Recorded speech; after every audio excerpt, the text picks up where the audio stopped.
Hey learners, welcome back to our data structure series. In today's video, we are diving into a fascinating concept, red-black trees. These are a special type of binary search tree where every node is either red or black. Sounds interesting, right? But why do we need this?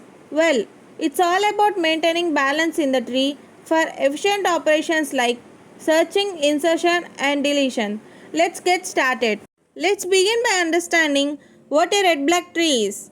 A red-black tree is a variant of binary search tree where every node is colored either red or black.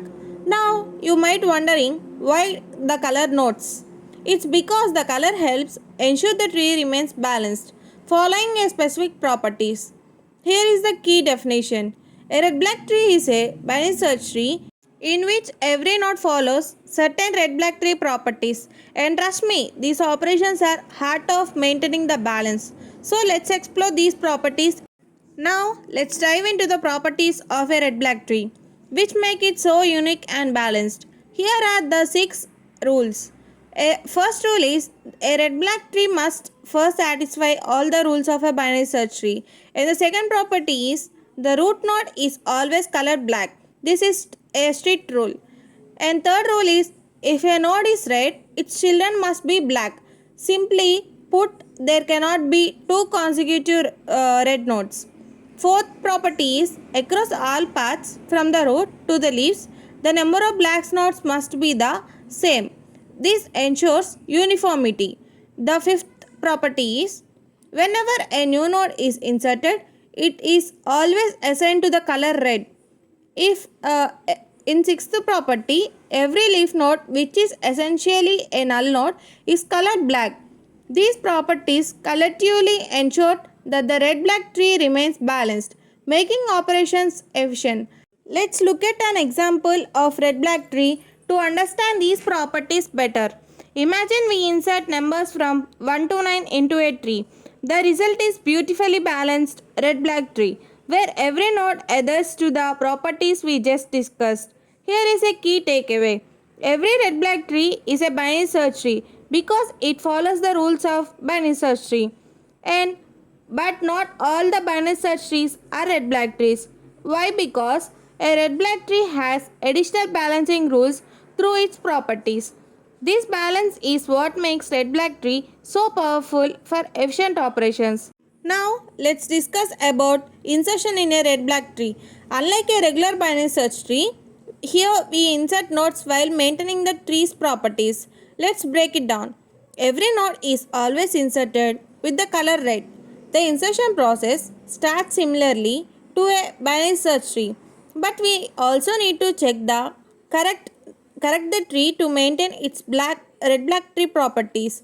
If the properties are violated, we use these 3 techniques to fix the tree. That is, first one is recolor, second one is rotation, and third one is rotation followed by recolor. Here are the steps. First, check if the tree is empty. If it is empty, then insert the new node as the root with the color black. If the tree is not empty, insert the new node as a leaf node with the color red. If the parent of the new node is black, no further changes are needed. But if the parent is red, check the color of the parent sibling. If the sibling is black or null, perform rotation and recolor as needed. If the sibling is red, simply recolor and repeat the process until the tree satisfies all the properties. This ensures tree remains balanced and efficient for future operations. Let's create a red-black tree step by step by inserting the numbers 8, 18, 5, 15, 17, 25 and 40. As we go, we will carefully follow the insertion rules and ensure the tree satisfies all the properties.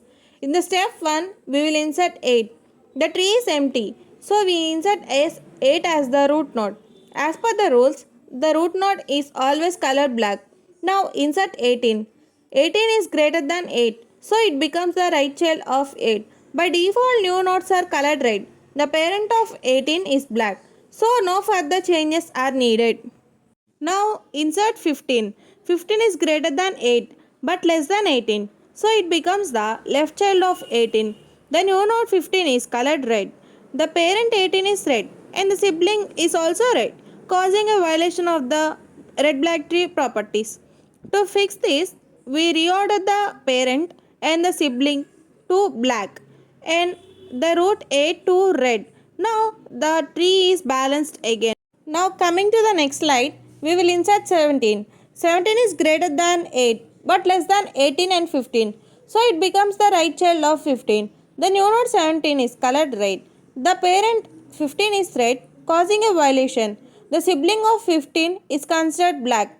To fix this, we perform left rotation at 15, making 17 as the parent of 15 and then recolor as needed. Now insert 25. 25 is greater than 8 and 18, so it becomes the right child of 18. The new node 25 is colored red. The parent 18 is black, so no further changes are needed. Now coming to the next slide, we will insert 40. 40 is greater than 8, 18 and 25. So it becomes the right child of 25. The new node 40 is colored red. The parent 25 is red, causing a violation. The sibling of 25 is black, so we perform a left rotation at 18, making 25 the new parent of 18 and 40, and then recolor as needed. Finally, the tree satisfies all red-black tree properties. Finally, let's talk about the deletion operation in a red-black tree. The process begins similarly to a binary search tree. You locate and remove the target node following the same binary search tree deletion rules. But here the key difference is, after every deletion, we must check whether the red-black tree properties are still satisfied or not. If any property is violated, we perform one or more corrective operations, that is recolor, rotation and rotation followed by recolor. These steps ensure the tree remains balanced and continue to provide efficient performance for searching, inserting and deleting. That's all about today's video on red black trees. I hope you found this step-by-step explanation helpful and now have a clear understanding of how these trees maintain balance. If you enjoyed this video, make sure to like, share and comment your thoughts below. Don't forget to subscribe to the channel for more videos on data structures and hit the bell icon so you never miss an update. Thanks for watching. I will see you all in my next video.